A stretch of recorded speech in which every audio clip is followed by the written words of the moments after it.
नमस्कार जय जगन्नाथ शुभ सकाळ आज हूँ 12 जून गुरुवार आसतु आज दिनर मुख्य खबर उपर नजर पकाइबा वीडियो देखा आगु वीडियो को लाइक करी चैनल को सब्सक्राइब करदेवे आसला प्रथम खबर खूब शीघ्र अपार्टमेंट रजिस्ट्रेशन होबार बाट फिटिब फाइल प्रोसेसिंग सह चूड़ांत प्रक्रिया रही पूर्व सरकार यही समस्यार समाधान जानी किंतु से समाधान करना राजस्व मंत्री पूर्वतन सरकार को टार्गेट कर लोके हैरान हेले बोली कहते राजस्व मंत्री आहरी कहते एथिपाई हजार हजार कोटीर क्षति होई न थांता एने सूचना जारी करिसेंती राजस्व मंत्री सुरेश पुजारी पार्ट प्लॉट बिक्री पर हटिला कटकणा जो मैंने प्लॉटिंग करी बिक्री करुले से लेआउट प्रस्तुत करने को पड़ो बिक्री पर रास्ता छाड़ा पड़ो सूचना अनुजाई कृषि जमी उपरे समस्त कटकणा हटिची एने राजस्व मंत्री सुरेश पुजारी सूचना जारी करिसेंती। परवर्ती खबर देश में सक्रिय कोविड-19 मामला 7000 अतिक्रम करथिबा बेले प्रधानमंत्री नरेंद्र मोदी को भेटुथिबा मंत्री मानक पई आरटीपीसीआर परीक्षा बाध्यतामूलक करा जायछि। केंद्र स्वास्थ्य मंत्रालय बुधवार दिन जारी करा जायथिबा आनुष्ठानिक विवृत्ति अनुसार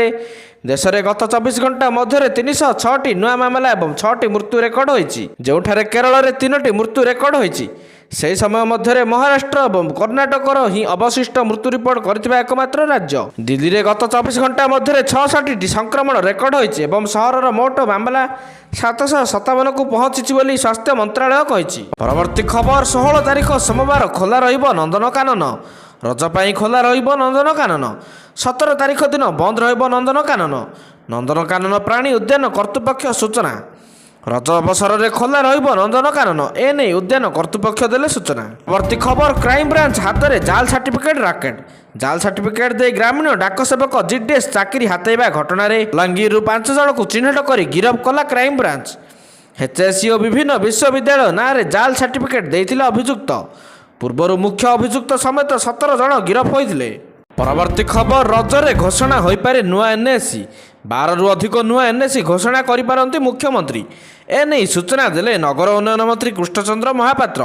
तेबे दिने 2 दिन भितर एने घोषणा करिवे मुख्यमंत्री। वर्षपूर्ति अवसर में राज्यवासी योजना पेड़ी नहीं आसुचंती सरकार एहारी भितर बहु प्रतीक्षित एनएससी घोषणा करने को योजना होइछि। रज अवसर में राज्यर सहरांचल वृद्धिर नियो पड़ा जाउछि। प्रथम पर्यायर 12 रु अधिक एनएससी घोषणा हेब पाललहड़ा धुसुरी तिहिडी सालेपुर चित्रडा बेतनटी सह दाबी होथिबा किछि अंचल ही तालिकार सामिल हेब। स्थानीय दाबी अंचल दाबी पर नगर उन्नयन विभाग ए तालिका को पंचायत राज विभाग में आवश्यक मंजूरी पर पठाई एवं मंजूरी पर दिने किंबा 2 दिन भितर मुख्यमंत्री घोषणा एनएससी गुड़िकर ना घोषणा करेंगे बोली सूचना देइछंती विभागीय मंत्री। केवल सेतिकी नुहे तालिकाभुक्त होइथिबा एनएससी गुड़ी को म्युनिसिपालिटी करने मध्य प्रक्रिया आरंभ होइछि। परवर्ती खबर रत्नभंडार मरामती नहीं अरविंद पाढ़ी सूचना रथयात्रा परठू रत्नभंडार काम आरंभ होब 28 तारिख पुणी आरंभ होब रत्नभंडार मरामती काम। एप्रिल 29 रु जून 27 तारिख जाए रत्नभंडार मरामती काम बंद रहिबो बोली श्रीमंदिर मुख्य प्रशासक डॉक्टर अरविंद पाढ़ी सूचना देथिले। मरामती काम शेष पर्यायर पहुंची किंतु पूर्णांग मरामती शेष पाई आउ किछि दिन समय लागिपारे बोली कहिसंती श्रीमंदिर मुख्य प्रशासक। परवर्ती खबर पुणी अमानिया मनमानी बारंबार बारण सत्वे पुरी श्रीमंदिर उपरे उड़ुछि ड्रोन पुणी नीलचक्र उपरे उड़ीछि ड्रोन। महाप्रभु देवस्नान पूर्णिमा बड़ देउल उपरे उड़ाइले ड्रोन नीलचक्र रे ध्वजा बंधा बेले उड़िला ड्रोन। समस्त प्रकार बारण सत्वे ड्रोन किपरि उड़िला ताहा एबे जाए स्पष्ट होई नाही। एने श्रीमंदिर प्रशासन किंबा पुलिस स्पष्ट करना हेले बारंबार कहीं एपरी घटुची कहीं ड्रोन उड़ाण को रोका जाई पारुनाही ताहा जना पड़ी नाही। प्रवर्ती खबर पवित्र स्नान पूर्णिमा पुरी बड़दाण्ड जनसमुद्र देखा मिलता एहारी मध्य पुरी रे पहुंची मोहन माझी मंगल आलती दर्शन करथिले। स्नान मंडप रे पहुंची विजय दर्शन करछंती। एठारे मुख्यमंत्री 1 घंटा अधिक समय रहिथिले। से कहते जे नीतिकांति समय अनुसार सबु चली श्रीमंदिर प्रशासन पक्षर कार्य ठीक भाव चली। परवर्ती खबर एथर रजरे भिजिब सारा ओडिशा 14 रु 16 मध्य लघुचाप संभावना बंगोपसागर में सृष्टि होइछि घूर्णिबल 14 रु 16 जून मध्य उत्तर बंगोपसागर में लघुचापर संभावना रही एने आगामी 7 दिन जाए प्रबल वर्षा हेबा नहीं आंचलिक पाणीपाग विज्ञान केन्द्र सूचना देइछि। सेपटे स्नान पूर्णिमा पुरी रे प्रबल वर्षा परिलक्षित होइथिबा बेले उपकूल ओडिशा भिजुछि वर्षारे।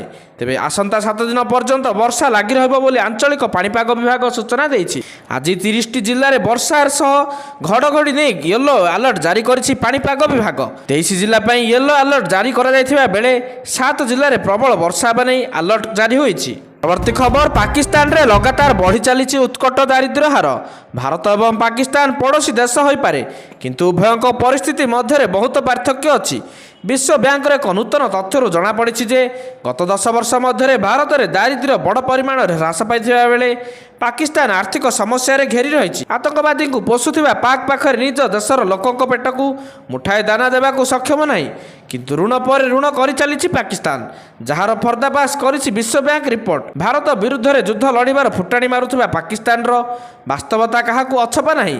ବିଶ୍ୱରୁ ଭିକ ମାଗୁଥିବା ପାକିସ୍ତାନର ପୁଣି ଥରେ ଅନ୍ତର୍ଜାତୀୟ ଫୋରମରେ ଭିକାରୀ ଅବସ୍ଥାର ପର୍ଦ୍ଦାଫାଶ ହୋଇଛି। ପରବର୍ତ୍ତୀ ଖବର ଷ୍ଟାରଲିଙ୍କ ସ୍ୟାଟେଲାଇଟ୍ ଇଣ୍ଟରନେଟ୍ ସେବା ପାଇଁ ଅପେକ୍ଷା ଖୁବ୍ ଶୀଘ୍ର ଶେଷ ହେବାକୁ ଯାଉଛି। ସୂଚନା ଅନୁସାରେ ସରକାର ଏଲନ୍ ମସ୍କ କମ୍ପାନୀକୁ ଭାରତରେ ସେବା ଆରମ୍ଭ କରିବା ପାଇଁ ଲାଇସେନ୍ସ ପ୍ରଦାନ କରିଛନ୍ତି। ଜିଓ ଏବଂ ଏୟାରଟେଲ୍ ପରେ ଷ୍ଟାରଲିଙ୍କ ସ୍ୟାଟେଲାଇଟ୍ ସେବା ଲାଇସେନ୍ସ ପାଇବାର ତୃତୀୟ କମ୍ପାନୀ ହୋଇଛି। ରିପୋର୍ଟ ଅନୁଯାୟୀ ଷ୍ଟାରଲିଙ୍କ ଆଗାମୀ 2 ମାସ ମଧ୍ୟରେ ଭାରତରେ ଏହାର ସ୍ୟାଟେଲାଇଟ୍ ଇଣ୍ଟରନେଟ୍ ସେବା ଆରମ୍ଭ କରିପାରେ। ଏହା ବ୍ୟତୀତ ଷ୍ଟାରଲିଙ୍କ ଯୋଜନାର ବିବରଣୀ ମଧ୍ୟ ପ୍ରକାଶ ପାଇଛି। ପରବର୍ତ୍ତୀ ଖବର ଏଣିକି ରାସ୍ତାରେ ଅଳିଆ ଫିଙ୍ଗିଲେ ଗଣିବେ ମୋଟା ଅଙ୍କର ଟଙ୍କା। ରାସ୍ତାରେ ଅଳିଆ ଫୋପାଡ଼ିଲେ ଦେବେ ଜରିମାନା। ଆବର୍ଜନା ପରିଚାଳନା ବ୍ୟବସ୍ଥାକୁ ସୁଦୃଢ଼ କରିବା ପାଇଁ ଏଭଳି କଠୋର ବ୍ୟବସ୍ଥା ଆପଣାଇବାକୁ ଯାଉଛି କଟକ ମହାନଗର ନିଗମ। ଘରୋଇ ଲୋକେ ରାସ୍ତାରେ ଅଳିଆ ଫିଙ୍ଗିଲେ 100 ଟଙ୍କା ଓ ବ୍ୟବସାୟୀମାନେ ରାସ୍ତାରେ ଫିଙ୍ଗିଲେ 200 ଟଙ୍କା ଜରିମାନା ଦେବାକୁ ପଡ଼ିବ, ଯାହାଫଳରେ ଜରିମାନା ଦେଲେ ଅମାନିଆ ଲୋକ ବାଟକୁ ଆସିବେ। ପରବର୍ତ୍ତୀ ଖବର ବିଶ୍ୱ ଜନସଂଖ୍ୟା 2010ରୁ 2020 ମଧ୍ୟରେ ବୃଦ୍ଧି ପାଇଛି ଏବଂ ଅଧିକାଂଶ ଧର୍ମୀୟ ଗୋଷ୍ଠୀ ଏହି ଦଶନ୍ଧିରେ ସମାନ ବୃଦ୍ଧି ଦେଖିଛନ୍ତି। ଏକ ସମ୍ପ୍ରତି ପ୍ରକାଶିତ ରିପୋର୍ଟ କହିଛି ଖ୍ରୀଷ୍ଟିଆନ ଧର୍ମ ବିଶ୍ୱର ସବୁଠାରୁ ବଡ଼ ଧାର୍ମିକ ଗୋଷ୍ଠୀ ହେଉଛି, କିନ୍ତୁ ବିଶ୍ୱର ଜନସଂଖ୍ୟାରେ ଖ୍ରୀଷ୍ଟିଆନମାନଙ୍କର ଅଂଶ 1.8% ହ୍ରାସ ପାଇ 28.8% ହୋଇଛି ବୋଲି ପିଉ ରିସର୍ଚ୍ଚ କହିଛି। 2010ରୁ 2020 ମଧ୍ୟରେ ସଂଗୃହୀତ ତଥ୍ୟ ଉପରେ ଆଧାରିତ ରିପୋର୍ଟ ଦର୍ଶାଯାଇଛି ଯେ ଖ୍ରୀଷ୍ଟିଆନମାନେ 122 ମିଲିୟନ ବୃଦ୍ଧି ପାଇଛନ୍ତି, କିନ୍ତୁ ମୁସଲମାନମାନେ ପ୍ରମୁଖ ଧର୍ମଗୁଡ଼ିକ ମଧ୍ୟରେ ସର୍ବାଧିକ ଦ୍ରୁତ ବୃଦ୍ଧି ପାଇଛନ୍ତି। ମୁସଲମାନମାନଙ୍କ ଜନସଂଖ୍ୟା 346 ମିଲିୟନ ବୃଦ୍ଧି ପାଇ 2020 ମସିହାରେ 2 ବିଲିୟନ ହୋଇଛି, ଯାହା ଅନ୍ୟ ସମସ୍ତ ଧର୍ମଗୁଡ଼ିକର ମୋଟ ବୃଦ୍ଧିଠାରୁ ଅଧିକ। ବିଶ୍ୱ ଜନସଂଖ୍ୟାରେ ମୁସଲମାନଙ୍କର ଅଂଶ 1.8 ପଏଣ୍ଟ ବୃଦ୍ଧି ପାଇ 25.6% ହୋଇଛି। ପରବର୍ତ୍ତୀ ଖବର ଭାରତୀୟ ମହାକାଶ ଯାତ୍ରୀ ଶୁଭ୍ରାଂଶୁ ଶୁକ୍ଲାଙ୍କ ମହାକାଶ ଯିବା ସ୍ୱପ୍ନରେ ବ୍ରେକ୍ ଲାଗିଛି। ଶୁଭ୍ରାଂଶୁ ଏବଂ ଅନ୍ୟ 3 ଜଣଙ୍କୁ ନେଇ ଇଣ୍ଟରନ୍ୟାସନାଲ ସ୍ପେସ୍ ଷ୍ଟେସନ ଯିବାକୁ ଥିବା ଅକ୍ସିୟମ୍ 4କୁ ସ୍ଥଗିତ କରି ଦିଆଯାଇଛି, କାରଣ ଇଞ୍ଜିନିୟରମାନେ ସ୍ପେସ୍ ଏକ୍ସର ଫାଲାକାନ୍ ନାଁର ରକେଟରେ ଥିବା ଲିକ୍ ମରାମତି ପାଇଁ ସମୟ ମାଗିଛନ୍ତି। ସ୍ପେସ୍ ଏକ୍ସ ଏହା ମଧ୍ୟ ଘୋଷଣା କରିଛନ୍ତି ଯେ ସେ ପୋଷ୍ଟ ଷ୍ଟାଟାଟିକ୍ ବୁଷ୍ଟର ଯାଞ୍ଚ ସମୟରେ ଚିହ୍ନଟ ହୋଇଥିବା ଲିକ୍ଡ ଅକ୍ସିଜେନର ମରାମତି ପାଇଁ ଅକ୍ସିୟମ୍ 4 ମିଶନର ଫାଲକନ୍ 9ର ଲଞ୍ଚିଂରୁ ପଛକୁ ହଟୁଛି। ପରବର୍ତ୍ତୀ ଖବର ଗଜାନନ ବେଶରେ ଦର୍ଶନ ଦେଲେ ଶ୍ରୀଜୀଉ। ସ୍ନାନ ମଣ୍ଡପରେ ମହାପ୍ରଭୁଙ୍କ ଗଜାନନ ବେଶ। ବଡ଼ଦାଣ୍ଡରେ ଶ୍ରଦ୍ଧାଳୁଙ୍କ ଭିଡ଼। ମହାପ୍ରଭୁଙ୍କ ଗଜାନନ ବେଶ ଦର୍ଶନ କରିଲେ ଶ୍ରଦ୍ଧାଳୁ। ଦିବ୍ୟ ସ୍ନାନ ପରେ ଗଜାନନ ବେଶରେ ଦର୍ଶନ ଦେଲେ ଶ୍ରୀଜୀଉ। ପରବର୍ତ୍ତୀ ଖବର ପାର୍ଟ ପ୍ଲଟ ବିକ୍ରି ପାଇଁ କଟକଣା ହଟିବା ପରେ ପ୍ରତିକ୍ରିୟା ରଖିଛନ୍ତି ସୁରେଶ ପୂଜାରୀ। ମନ୍ତ୍ରୀ କହିଛନ୍ତି ପାର୍ଟ ପ୍ଲଟ ବିକ୍ରି ସମ୍ପୂର୍ଣ୍ଣ ବାଟ ବନ୍ଦ ଥିଲା। ଝିଅ ବାହାଘର ଉଚ୍ଚଶିକ୍ଷା ପାଇଁ ଯାହାର ଜମି ବିକିବା ଛଡ଼ା ଅନ୍ୟ କିଛି ବାଟ ନଥିଲା। ଏବେ 5200 ସ୍କୋୟାର ଫୁଟ ପାର୍ଟ ପ୍ଲଟ ବିକ୍ରିବା ପାଇଁ ସମସ୍ତ କଟକଣା ହଟିଛି। ପ୍ଲଟିଂ କରି ବିକୁଥିଲେ ଲେଆଉଟ୍ ପ୍ରସ୍ତୁତ କରିବାକୁ ପଡ଼ିବ। 9 ମିଟର ରାସ୍ତା ଛାଡ଼ିବାକୁ ହେବ। ଡ୍ରେନ୍ ପାର୍କିଂ ଖାଲି ସ୍ଥାନ ପାଇଁ ଆନୁଷାଙ୍ଗିକ ବ୍ୟବସ୍ଥା ରଖିଲେ ଆଉଟ୍ କରି ବିଡିଏ କିମ୍ବା ଗ୍ରାମାଞ୍ଚଳରେ ବିଡିଓଙ୍କ ନିକଟରେ ଦାଖଲ ପରେ ବିକିପାରିବେ। ଦୀର୍ଘଦିନ ଧରି ପାର୍ଟ ପ୍ଲଟ ବନ୍ଦ ଥିବାରୁ ସରକାର କ୍ଷତି ସହୁଥିଲେ।